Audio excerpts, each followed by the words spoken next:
Welcome to another edition of the Craig Carton Show. Hope you had a great weekend. We certainly did. We're all prepared for the big tournament that starts unofficially, Tuesday, Wednesday. But Thursday is the day that it all starts with 64. That's Tyrone Johnson right there. That's right. Good morning, Tyrone. How you doing? Good morning. How was your weekend? Weekend was great. We'll get to all the tournament stuff for you in just a second. Want to start with kind of going backwards. And the World Baseball Classic last night. And the game a lot of people wanted to see, USA versus the Dominican. And somehow, some way, Team USA hangs on with the great pitching 2-1. But, of course, that can't be enough for anybody else. Now there's got to be a storyline about how, man, I wish we had ABS. I wish the World Baseball Classic had ABS. You guys have no idea what you're effing talking about, by the way. Because of 2 strikes. You're talking about 2 pitches in an entire 9-inning game. Yeah. 2 pitches. 1 in the 8th inning against Soto. Yep. And then the 1 in the 9th inning that ended the game, which, by the way, looked like a strike to me for the first 98% of it. No, and then it fell out of the strike zone. Wasn't a strike. You could argue that's a very, very close pitch. I couldn't. You could argue it's close enough you maybe want to swing the bat at it and maybe foul it off and get another pitch. But here's what you can't say. You can't say today, oh, the World Baseball Classic got marred because the Dominican team lost on a questionable ball strike call to end the game. Wah, wah. And then, of course, that becomes, if the World Baseball Classic used ABS, the ABS system would have said that's a ball. So now it's 2 men on, 2 out. And the Dominican team, stays alive for 1 more batter. Wah, wah. Well, first off, the reason you can't say that last thing is because what if the Dominican team had already used both challenges up? They certainly would have challenged the strike call in the 8th inning. For sure. Against Soto. They would have won. And I don't know, maybe there was another call that we're not paying attention to. Maybe, yeah. So everyone's just yelling and screaming, oh, I can't believe baseball ended, or the one particular game ended last night, on a questionable ball strike call. Wow, how's baseball ever going to fix it? That's all we've ever had since baseball got invented. And even with ABS, had the Dominican team used its 2 challenges prior to that, guess what? That would not have been challengeable. And you can't say they would or wouldn't have used their 2 challenges prior. I can tell you for sure they would have used it on the Soto pitch in the 8th inning. But when did we become a society that cries and moans about ball strike calls when we're the country that benefited from it? Right? Yeah. Like, it's one thing if Team USA got eliminated from this competition prior to the championship game, and it came down to a questionable, let's even say a bad call, because I know you feel like it was a bad call. And I respect, that's fine. The ball did drop out at the very end. I know I've seen some people that have posted on Twitter, single frame shots where it looks like, the last millisecond before it drops out, it would have been a strike. But I'll go with you, Tyrone, that it was a bad call. It should have been a ball, should have been a walk. Fair enough. Okay. But it benefited us. So why are we upset about it? That's the thing I don't get at all. Well, you have people out there that say you want to win, but you don't want to win like that. F that, so stop there. I've said a million times, we want the easiest possible path to a championship. Why do you think St. John's fans are complaining being the 5 seed out west when you've got UConn out there and Kansas out there and Louisville out there and Michigan State out there? Because it's daunting. It's a tough because path. It's not the easiest path, right? That's true. So again, I see American announcers, I see American baseball fans bemoaning the fact that the World Baseball Classic semifinal ended on a bad ball strike call. But it benefited us. Since, are we that soft and sensitive and woke these days? Probably overused the term woke there, it's fine. Where we have a bad call that benefits us and we're still complaining about it? What? I'm sorry. I grew up in a different era where men were men and people that bitched and moaned weren't allowed to speak out of turn. And now it's it's just so wrong. It's just unacceptable that the World Baseball Classic didn't use ABS and the Dominican team lost to the Americans on a lousy call by the home plate umpire. That's baseball. You think the Marlins are World Series champions, if not for one of the most egregious umpiring in the history of the sport? Eric Gregg? May he rest in peace. Right. He was a nice man. He was a great guy. I loved him to death. Not a great umpire. No. But a nice man. He and I were both on the board of the Philadelphia Zoo at the same time, and a wonderful human being. Yeah. May he rest in peace. But it's like, what are we complaining about? Like, I would understand it if Team USA lost. Right. And American baseball fans, American baseball reporters were yelling and screaming about this is unacceptable. This is embarrassing. How could Team USA? Blah blah blah. But we won. And when we win the championship, if we win it tomorrow night, are we going to say, well, great that we won, but on Sunday the home plate umpire got a single, or let's even say two, because everyone's talking about the 8th inning call against Soto as well. In the course of 9 innings, we're going to complain that a home plate umpire got 2 calls wrong? I mean, what are we doing? And truth be told, they're not playing the toughest opponent either. They're playing the easier opponent. When? In the final. In the finals, In the final. Whether it's Venezuela or Italy, they play tonight, right? Yeah. Because it's not Japan, it's an easier opponent regardless of who they face. And I respect Japan because Japan has an honor system that we in America don't have. Right. When they lost that game, that manager swallowed the sword. Yep, immediately. That manager said, I must now kill myself for my people. I have embarrassed Japan. And I think he put his body on a sword and disemboweled himself. And by the way, that's respect. I respect that. Now, he just resigned for the people that might be taking Craig literally. I thought he took the sword. No. He just resigned. Same but thing. he resigned immediately. Yeah, he's like I've embarrassed my people. I've got Ohtani and I couldn't win a game. I'm out. Yeah. Unlike in America, if Mike Brown was to lose in the playoffs this year, Mike Brown's not going to say, all right, Knicks fans, I'm sorry, I resign. No, they're going to have to fire him because he's going to want his money. Yeah, that's a very strange comparison. But yes, I don't disagree. It's not a strange one at all. You went from a guy representing his country taking the sword to a guy coaching the Knicks. If the Knicks don't get to the finals, the coaches, the fans are going to want him to be fired. We'll have the sword for him. Don't you worry. He won't resign, though, on his own. No way, because he's American. Yeah, you guys have to find something new to complain about and bitch about. That's why the world's going south. If I may just make a world comment for a moment. Okay. That's why the world's going south. What happened to enjoying the umpire making a mistake when it benefits us? When did we stop celebrating American success? And I see all these reporters out there. It's unacceptable. We've got the technology. Why don't we use it? Because even if we did use it, they would have been out of challenges anyway. Maybe. Probably. Maybe. Sure, there's another ball strike call we don't pay attention to. I'm sure they might save it. But what's getting lost to me more importantly is the performance by the American Great pitchers. pitching. Because going into the game, everybody was worried about the Dominicans' lineup. Well, they said 2 things. They said we had the best pitching. They had the best lineup. Best lineup. Right? And great pitching beat good hitting. They stifled that lineup throughout the night. Yeah, no, look, they sure did.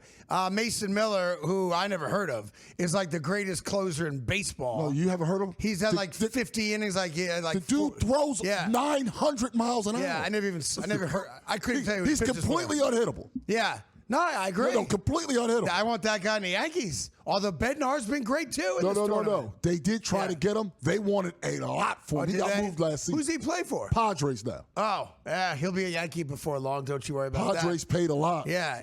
So in any event, we advance. We play the winner of Venezuela, Italy, which is tonight's game. And I know a lot of us want to see Team Italy win because it'll be a rematch for us and revenge, and we'll probably kick their asses. Venezuela. I want Venezuela. I'll tell you why. Team Italy's all Americans anyway. It'd be like playing in an inter-squad scrimmage, right? So it kind of loses the luster of what this thing's all about. And let's be honest, we need the Latin American fan base. We are boring human beings when it comes to baseball. I know the Dominican fans were the best. Venezuela's right there. I'm a pro-Italy guy, always have been. And I know we're trying to create a democracy in Venezuela to help those fine people out. But for the sake of fun, I want Team Venezuela to beat Team Italy. I want the Caracas out there at the championship game. Us versus Italy's I might not even watch it. So let's get the show started. It was a great weekend.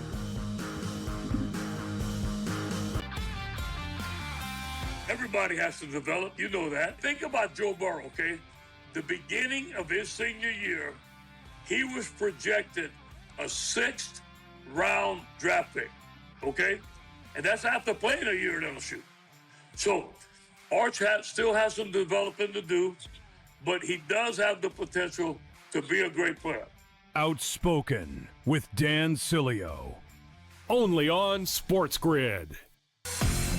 This is not a probability market. This is an information narrative market, which, by the way, there are already people who know the answer to this question. So yes. You are not, you're not battling getting the right price. This is not math. This is who the hell knows where Taylor Swift might get. Yeah. You know who knows? Taylor Swift's people. Prediction Markets Edge. Only on SportsGrid. I love these tournaments. I love the Olympics. I love NFL drafts. I love, events. I love, the UFL, arena football. Yeah. Dude, the sports books don't have algorithm computers for this, Kevin. They don't freaking know. How the hell is the sports book supposed to set a number for this? They didn't. Yeah. Dude, the FanDuel had USA at -5.5. Game time decisions. Only on SportsGrid. I really wish I could pull out my crystal ball and predict accurately the future and, put money on it and see if I could win. But I think the answer of where we're heading is more uncertainty, and in the short term, more companies, like you mentioned, trying to capitalize on that. When prediction markets first kind of took off this past year, there was a little bit of a hesitancy from sports books. Newswire. Only on SportsGrid.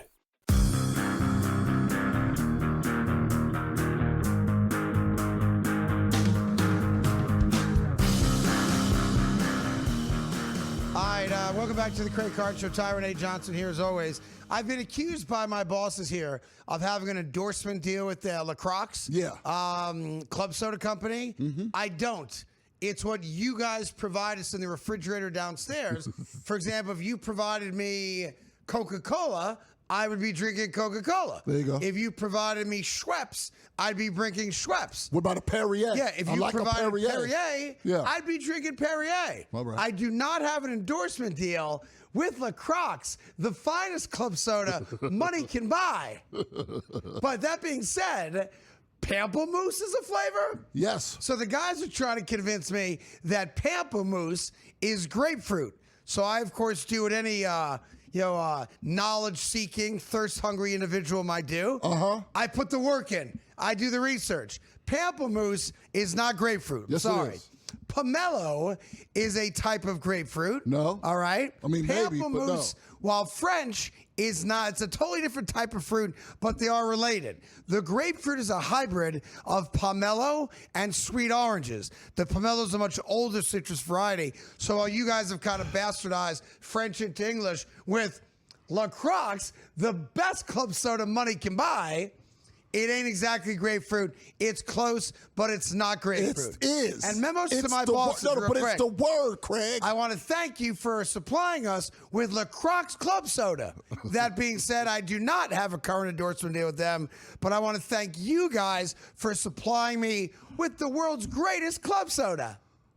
Go ahead. But I love when I get accused of stuff that I have nothing at all to do with. Nothing to do with. That guy's got an endorsement. He's always drinking La Croix upset. He's getting a check. Stop providing it. I'll stop drinking it. You bought it. It ain't like I ever bought it. Right. I never bought this once in my life. Not once. But what is it again? La Croix, the greatest club soda money can buy, in 10 new flavors, including Pamplemousse. So here's the problem with everything you did, and that was a great spot. I think so. Over here. We have a sales department. We should probably send that to La Croix. And if anybody wants to put any Hennessy or Old English over here, I'll be happy to have it. You can't go both. Like, I'll accept one stereotype to our own. I can't double stereotype? Can't double stereotype. Because then I'm going to get blamed. Thought it canceled each other out if you did. I'm going to get blamed for it. They're going to be like, typical white guy, stereotyping the black guy. Why has he got Colt 45 at 10 a.m.? Hey, ladies and gentlemen, we want to welcome Billy D. Williams. Oh, sorry, he's not here. Every time. But if you type in just translation, grapefruit, Yeah. So French. Pamplemousse? Yes. Okay, fair enough. All right, let's get to the tournament. Obviously, Selection Sunday yesterday, the big thing I was waiting to see, because, Syracuse isn't in, so from a rooting standpoint, I got to find a team to back this year. And Miami of Ohio did make it. They did. Which I give the committee credit. It seems like there's not a lot of major arguments today. Not really. Typically there's always that 1, 2, maybe 3 or 4 teams. There's maybe one team maybe for the most Seton part. Hall, That's the 20 biggest plus one. wins. Yeah. I think the problem for Seton Hall is that the Big East was not very strong this year. Yeah. Outside of St. John's in Connecticut. Here in New York, while people are thrilled that St. John's won the regular season Big East and they demolished UConn. Yep. They really blew them out after UConn did the same to them in the last regular season meeting up in Connecticut.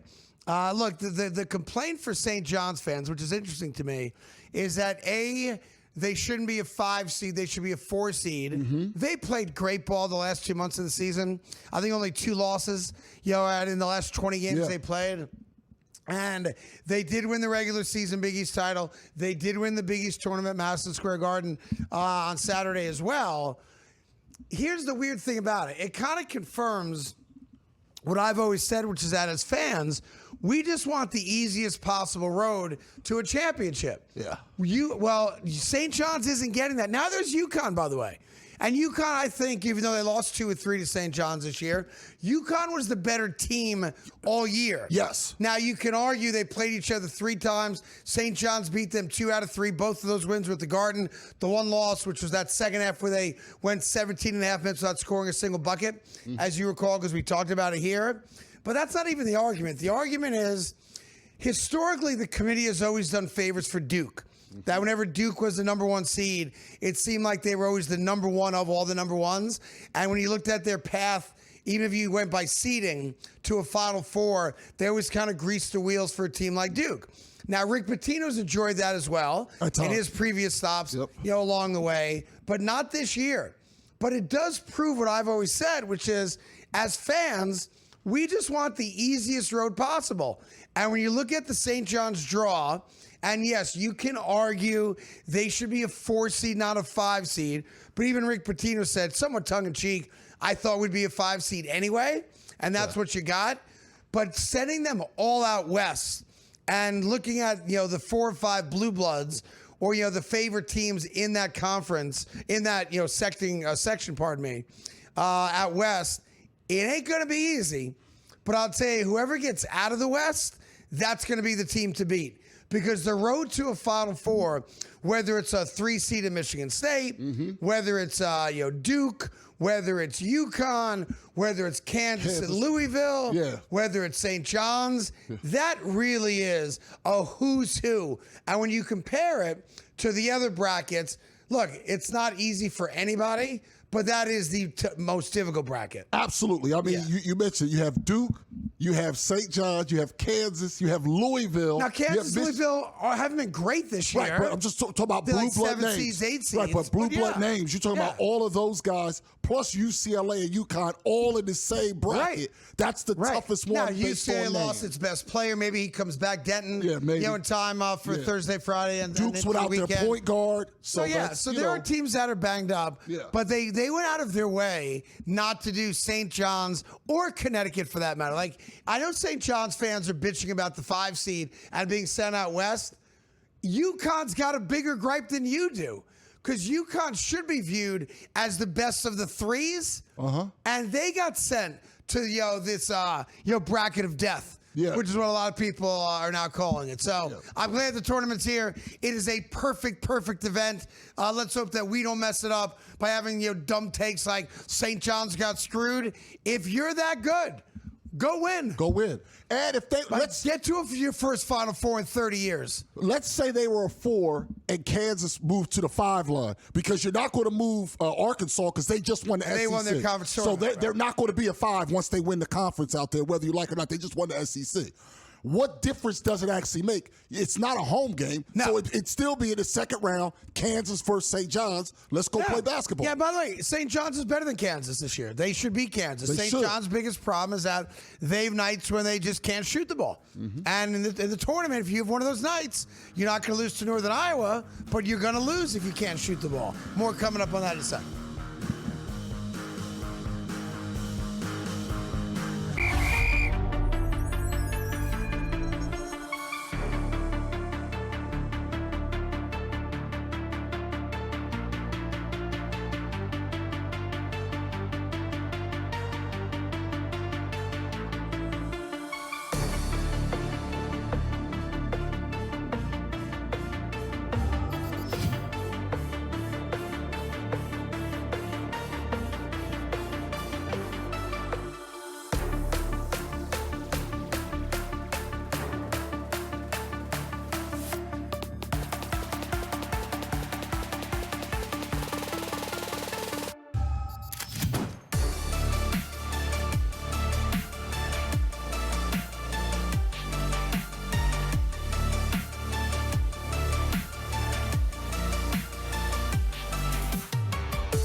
Welcome back to the Craig Carton Show. Tyron Johnson here as well. For those of you that are yelling at your TV screen or the radio, whatever it is, over the last segment, I am well aware that those teams are in the Eastern bracket. They're all going west.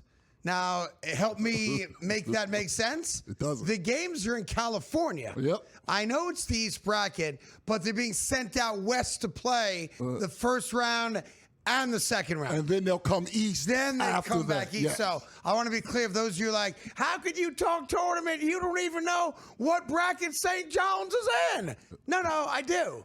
They're being sent out west. They are. They're all going out west to come back east.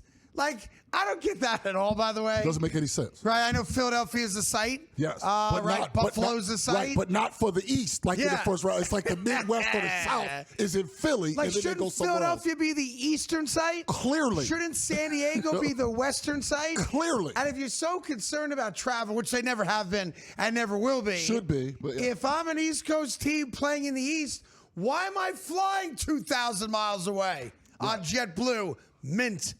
When it comes to flying first class, I prefer JetBlue Mint.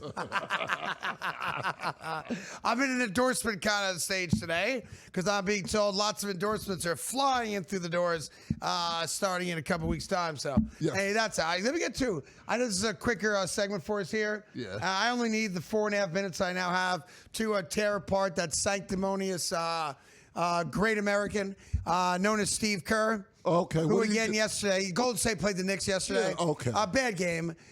Knicks barely hang on and beat a team that had honestly nobody but dudes on 10-day contracts playing. Mm-hmm. So not the greatest performance by the Knicks, but it's a win. You take the win, and you keep your mouth tight and you kind of go home. Steve Kerr had the balls again to double down on his comments from last week, which is, I really think we're asking players to play too much. You would have thought he would have learned something playing next to Michael Jordan all that time. He did. Right? I really think we really need to consider taking 10 games off the schedule. That would make the NBA a lot better for people. So I was like, that's interesting. Why don't we go take a look at the amazing Steve Kerr and the under 500 Golden State Warriors, right? Mm-hmm. And let's take a look who Steve Kerr put out there on the court yesterday. You had the Pods Master. You tell me when you know the guy. Q Post. You had Santos. You had Richard. And you had Leons. That's your starting five. Yeah, I don't. A lot of those guys' household names? No. Off the bench, you had Gary Payton II. We know him, of course. Then you had Spencer, Cryer, Williams, and Yurtseven. You had good old Yurtseven. Oh, well, that's the guy. Yeah. So I'm watching the game because I'm a Knicks fan, of course. And I'm like, you have some balls, Steve Kerr, talking about how the answer to fix the NBA is to ask the guys to play 10 fewer games when you didn't play anybody yesterday. Now, some guys have legitimate injuries. Yeah, Curry's out. Like Curry's Steph Curry, He's Jimmy Butler, of course. Yeah, he's ACL. Yeah. Right? Draymond Green, I don't know what his deal is these days. But, you've got some balls as an under 500 coach going through the motions, coming to Madison Square Garden with Yurtseven and Cryer and Spencer and Santos and Leons and telling us that you've got the answer to fix basketball when you don't care enough to put a competitive team on the court yesterday at Madison Square Garden. You're part of the problem, Steve Kerr, and I respect your success. You'll probably get into the Hall of Fame one day. But are you really that good a head coach? Do we really care about your sanctimonious nonsense when it comes to society or how to fix basketball? Here's a novel idea. Why don't we have the guys that are making north of $40 million a year actually play basketball a couple times a week? Maybe that would be a good step towards fixing the game that we all love, and not setting some weird parameter where you're allowed to take 22% of all your games off and still be eligible for postseason awards and all NBA teams. Perhaps if the paycheck went along with the caring and desire to play and earn the paycheck every single night, maybe by default, basketball would just be better. But no, Steve Kerr, nobody asked and nobody cares about your solution to fixing basketball if that solution is less basketball. We want more basketball, not less basketball. Is all this because that bum squad had y'all down 21 and you're mad because of it? Is this what I'm wondering where this came from? Is this because that bum squad had y'all down 21 yesterday? games over 500, No, I'm asking and that's you, a win for me. is that why you're mad? I've now won 4 out of 5. I'm just wondering. Because they had y'all down 21 with a wreck team. I was not happy about it. Okay. But the right team won, and the Warriors, under 500, just threw slop out there. That's what's wrong with the NBA. Slop. And you're in charge of it, Steve.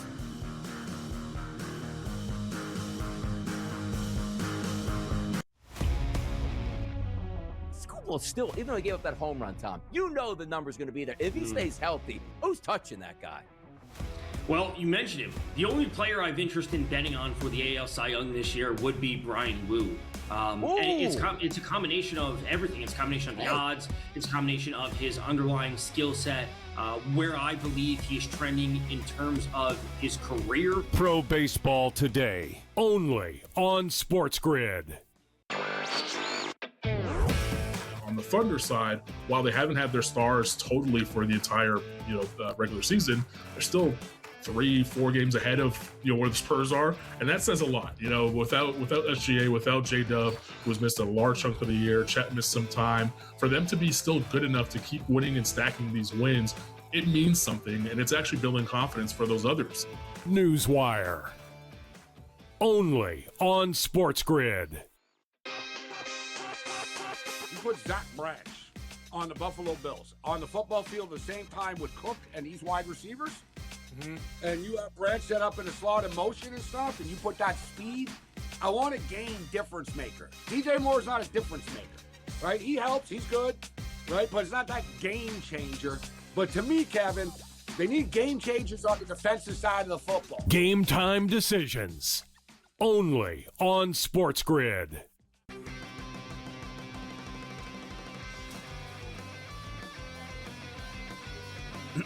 Class is in session. Today, let's talk about the teaser. A teaser is a multi-leg bet where you shift the point spread in your favor. You get better numbers, but every selection has to win. It doesn't matter what you bet if you don't have the insights. Tune into SportsGrid and get ahead of the class.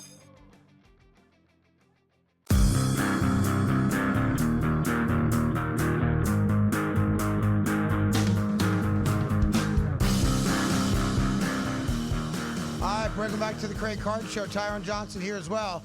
We've got breaking NFL news. Not really earth-shattering, but still breaking NFL news.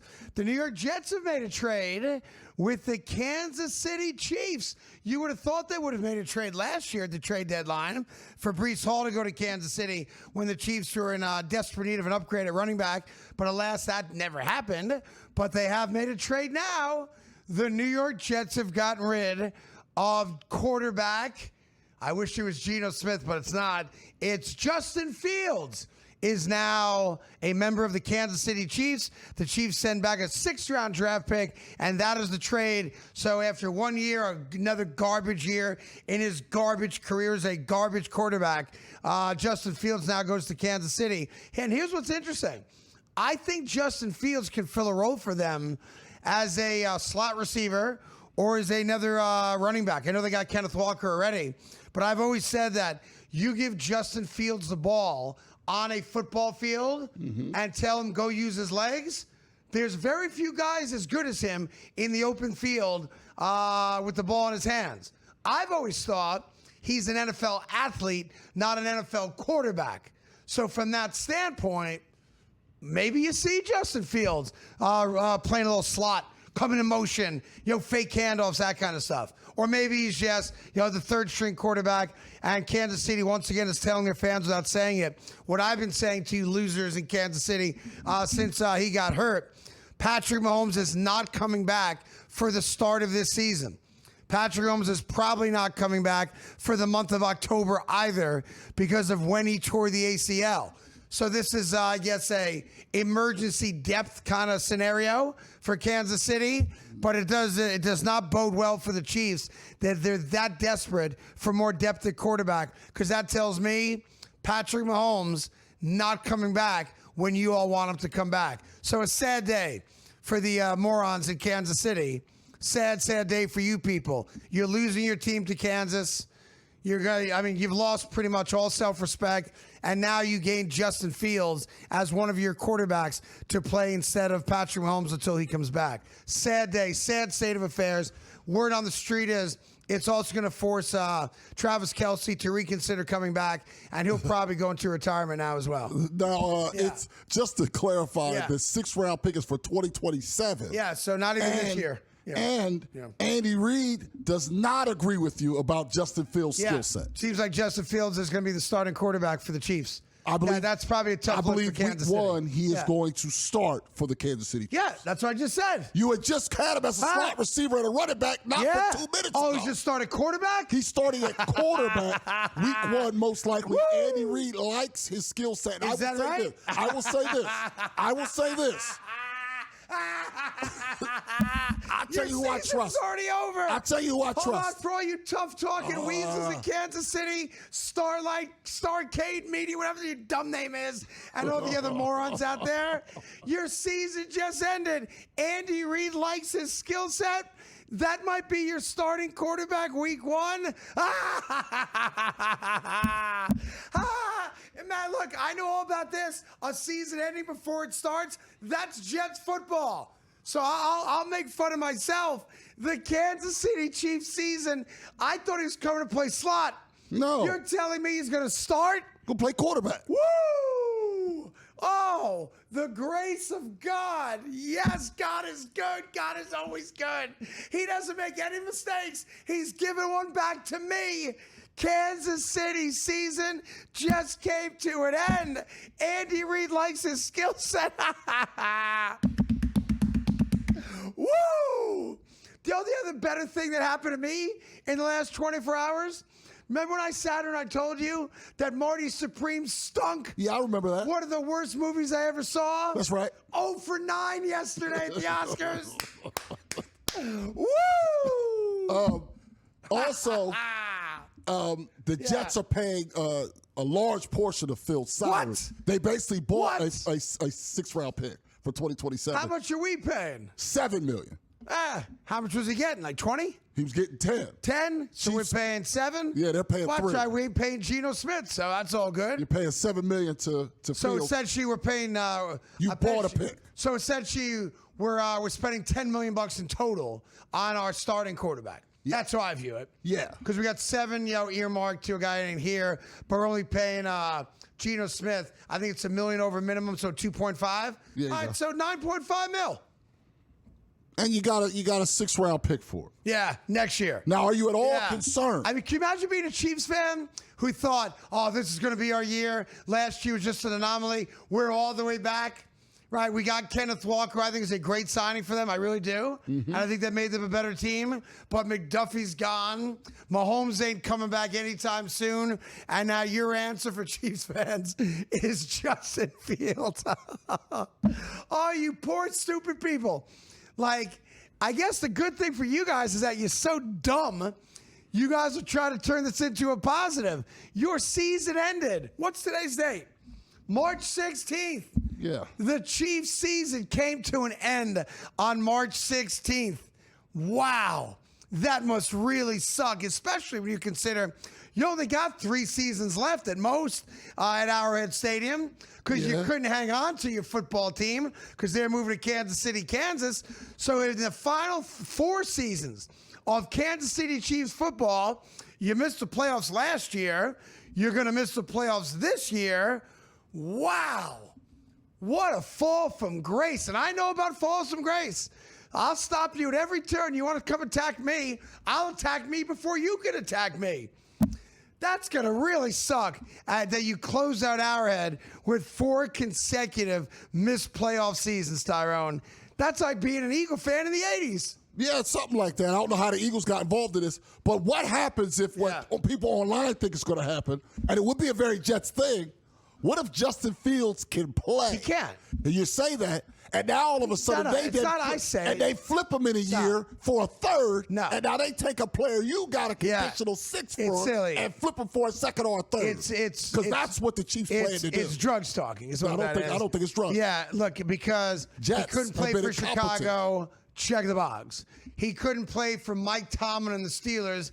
Check the box. He won with them. He couldn't play in New York. Check the box. He's not a quarterback. Great guy.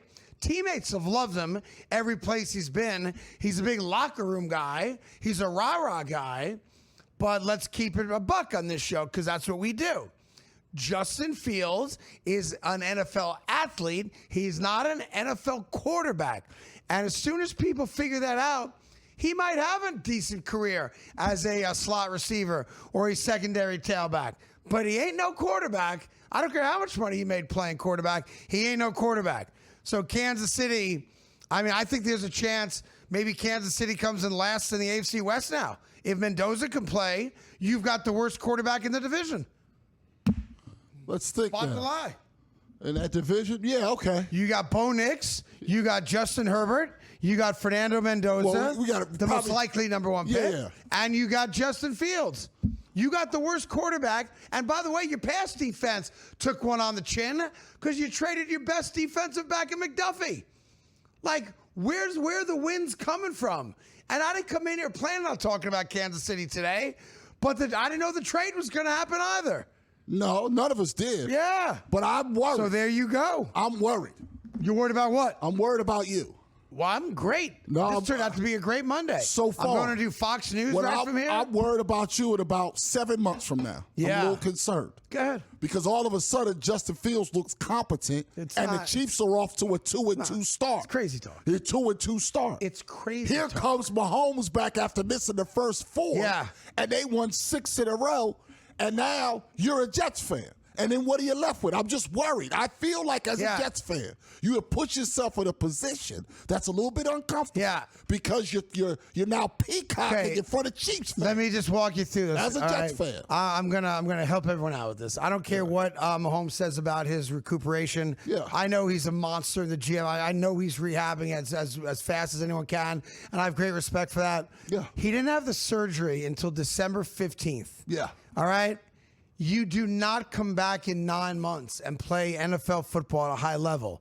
Nobody ever has at that position. And I've got great respect, we all do, for Mahomes. You're not getting Mahomes back till October, the earliest, most likely November. It's a wrap.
Welcome back to the Craig Carton Show. Tyrone A. Johnson here, as always. Look, it must be tough being the son of greatness. Obviously, you saw Bronny James being the son, not good enough to play in the NBA, and being exposed, unfortunately, and having to deal with all that. And then I saw the story over the weekend about Charlie Woods, Tiger Woods' son, who's a pretty damn good golfer, and he's now going through like the junior tournaments and all that kind of stuff. Did you see the headline, by the way? Unfortunately, over yesterday. Yeah. Just give people an idea, Tyrone. What was the headline from yesterday's final round of a junior golf tournament? Go ahead. The headline was Charlie Woods finishes in last place. In last place. So I'm going to give you an example of why you cannot trust most members of the media or media outlets, okay? And I'm putting you on the spot. I'm going to ask you a question I know you cannot answer. So don't try to be clever and with your fat fingers and try to Google the question. Charlie, I don't have fat fingers. My fingers are normal You got size. some big, thick, These fat are normal fingers, and you know it. for a man. All right? Yeah. I'm going to ask you a question. Okay. I'm going to prove a point to you that when it comes to certain people, the media is biased, even in sports, okay? And that's the setup for this, all right? Charlie Woods, you said the headline was Charlie Woods, Tiger's son, comes in dead last in junior tournament. Finishes, right? It said finishes in last place, and that's all they said. Okay, great. And that's the headline, though, right? Yeah.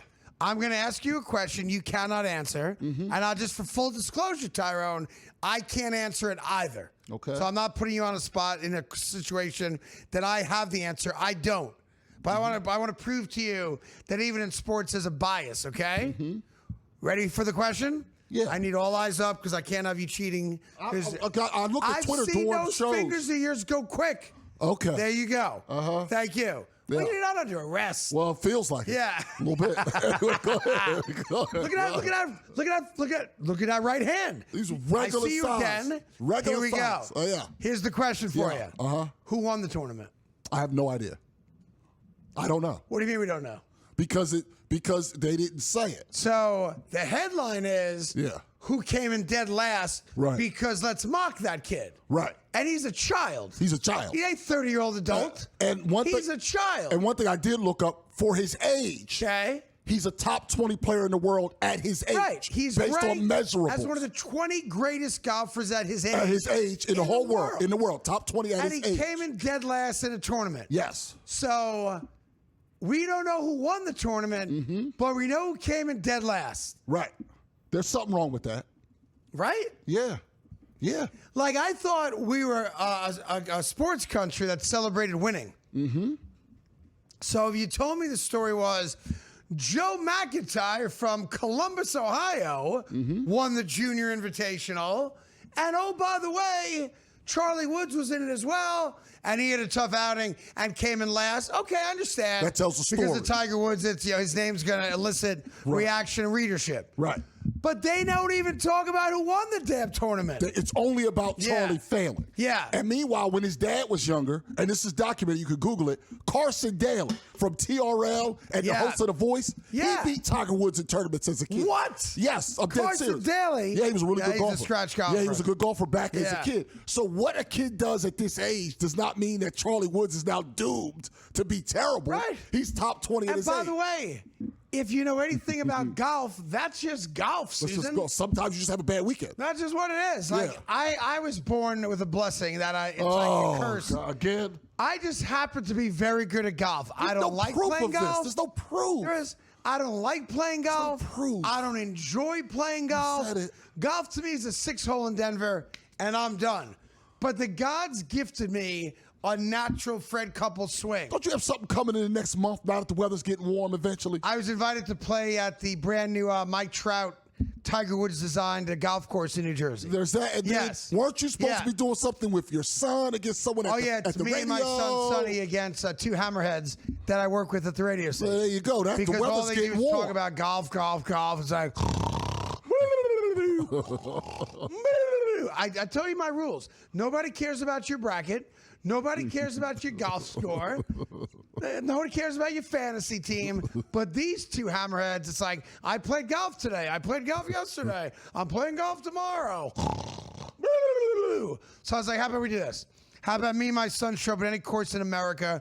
We take you guys out, and the punishment is you never talk about your personal golf games ever again. Oh, there you go. And they're like, no way, you beat us? We talk about golf. I'm like, I show up in cargo shorts and black socks, and I beat both of yous. Because God gifted me with the ability to hit a golf ball. Ugh. I don't even like it, Tyrone. It's a curse more than a blessing. It's a best ball situation between you. I don't know the rules. I don't know what the rules are called. I know I get up there, boop, boop, boop, par. Right, but if you and Sonny, boop, boop, birdie, you and boop, Sonny, boop, par. Both hit it off the tee. Yeah. You're only playing the best ball, right? Correct. That's what it's going to be. Yeah, I think that's called best ball. What's it called again? An egg scramble or something? Best ball is what it's called. I think it's a scramble, actually, if you want to be technically Scramble, accurate. I think it's when it's 4. Yeah, but it's only I think when it's just 2 on 2, I think it's best Sonny ball. and I both drive. Yeah, I believe it's best ball. We take the best shot, then you hit again, then you take the best shot. Yeah. Then you hit again, take the best shot. Yeah. That's called a scramble. I believe that's called best ball. It's called a scramble. I think when it's a foursome, it's a scramble. You're telling the guy that is a scratch golfer on most days what the terminology is, sir? With all due respect. When it comes to the golf, maybe leave that to me. It's called a scramble. Best ball in golf, a team format, usually 2-person, where each player plays their own ball throughout the hole. Yeah. But you take No. But you take But the that's best not what ball. we're doing. That's what you're doing. Best ball is if you and I both play the same hole, we're a team. If you get an 8 on the hole and I get a 4, we only count the 4. We're not playing that. We're playing, we both drive. We then both hit from the best drive. We then both hit from the best approach shot. We then both hit from the best next shot, et cetera, et cetera. We're playing a scramble. All right. That's what it's called. Again, right. You've embarrassed yourself here today. I'm Googling but I love it. you. I'm Googling So we're it. gonna let this one go. All right, fine. We're gonna let this one go. All right? But that doesn't make sense. Yeah. What you guys are doing. It's Why called- wouldn't you both just play the hole Because it's and a then team. go with the best This ball? way, it's a team. That way, if I falter, you pick me up. If you falter, I'm there to pick you up. By the way, I did not watch the Oscars yesterday because for some godforsaken reason, it didn't start at 8 o'clock when I thought it was starting. So by the time I turned it on, they were already into the Oscar for Best Lighting. And I was like, that's boring, no interest. But I did want to acknowledge they gave out one Oscar that I did have an interest in. Okay. And I want to congratulate the winner. The Oscar for Best Flopping in a Scene did go to LeBron James. How is LeBron involved in the Oscar? So he finally joins Kobe as an Oscar winner. It's ridiculous. Something he had never done before. He did get the award for Best Flopping on Hardwood. So congratulations to LeBron James. You're the people's champion, LeBron. Congratulations.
Craig Carton Show, Tyrone Johnson. A few things left before we skedaddle here for the day. Fast Monday. Congratulations to you, Tyrone.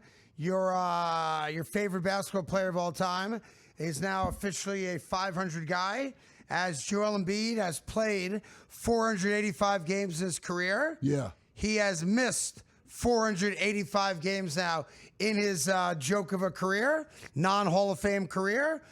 He has played in half the games he was eligible to play in now, and that's some kind of record for the fake MVP from a couple years ago. But you're a Sixers fan. You probably have some defense of his non-performance. Go right ahead. He's injured. Let me say he's hurt. He's hurt? He's hurt again? He's hurt again? He's hurt often. Got that floating eye thing again? No, that wasn't a floating eye thing. That was a broken orbital bone. Like, that was a broken orbital bone. That was a broken orbital bone. Yeah. Literally. He had a broken orbital bone. Like, it wasn't a floating eye thing. I'm Joel Embiid.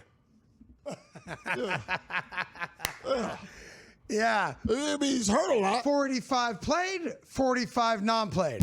You know how much money that guy's made for not playing? A lot of money. A couple $100 million. Yeah, that's right. If you get injured, he's then you injured. have the Texas Tech athletic program under some fire over the weekend. Because they're stupid. Because people are now really getting soft, including J.J. Watt, who's got a problem with the Texas Tech weight and strength team.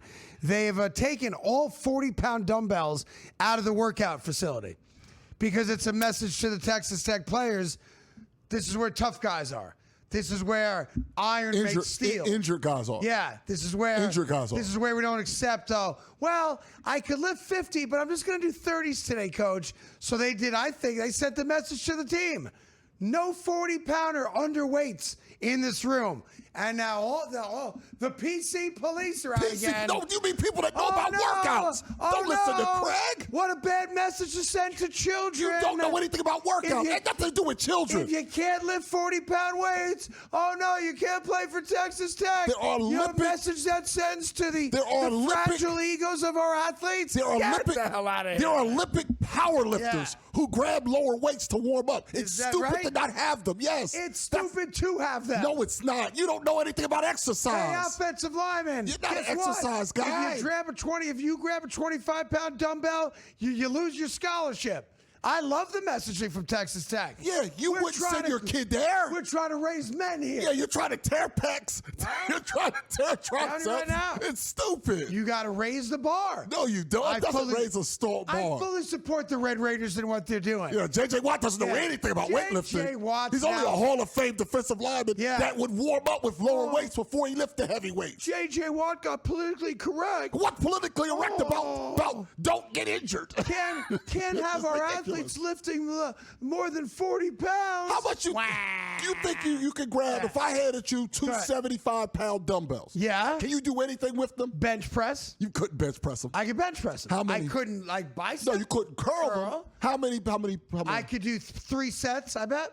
3 sets of 75-pound dumbbells. So bench press. So 3 reps. What did I say? You said sets. That's what I meant, though. 3 reps. 3 reps. Yeah, 75-pound dumbbells. So you know what? Flat bench. Right. So you know what a strength coach would tell you to do? Drop down the weight so that you can do 12 proper reps. I'm pressing counter. They would tell you to go lower. Yeah. And by the way, I'll have a camera on me too. Put that crap out on social media. We should. Look at the handsome ball guy pumping out 75 pounds. The guy. Handsome. The guy. Yeah, but people coming out against Texas Tech's crazy. They're wrong. It's like you're telling Girl Scouts they have to lift 40-pound dumbbells. You're telling D1 college athletes on scholarship nothing under 40 pounds, men. They're not working out with this. It's about warming up before you get going. I warm up with 35s, so I would have to go up to the 40s. You know what? Makes me a better man. No, you have to go to 45s. Whatever, go to 45. You don't want to warm up with those all the time. Get my swole on, like Joey Swole. That's what I start doing. So there's that story that, drove me a little crazy over the weekend. I thought it was nice that Madison Square Garden gave out the Pride Night pouches. Did they? Yeah, because a lot of people like to wear those pouches in front in the city. Keep all your belongings safe. They're popular right now. Yeah, very with popular. all origins. Ethan wore his today. Does your daughter ever have any of those when she's out and about in the summertime? The Pride pouches? No, I don't think she does. And I mean, she might. What do I know? The fanny pack. Not the pride pouch. A fanny pack. That's what a fanny pack is. It's the pride pouch. Yeah. That's what it is. I was saying because of her age. Because the kids wear those. I've never seen it, but I'll ask her. Right. I'll ask her tonight. Okay. And then my final story for you is my favorite player in the tournament. He plays for Indiana State. He wears the Rec Specs goggles. And actually, I think he transferred to St. Louis. So I want to get that right. But his name is Robbie Avila. He's a 6'10" college basketball player, and he's got the greatest nickname next to White Chocolate, which is the greatest white player nickname of all time in basketball. Yes. This guy's name, Cream Abdul-Jabbar. That's my guy. Go get him, Cream.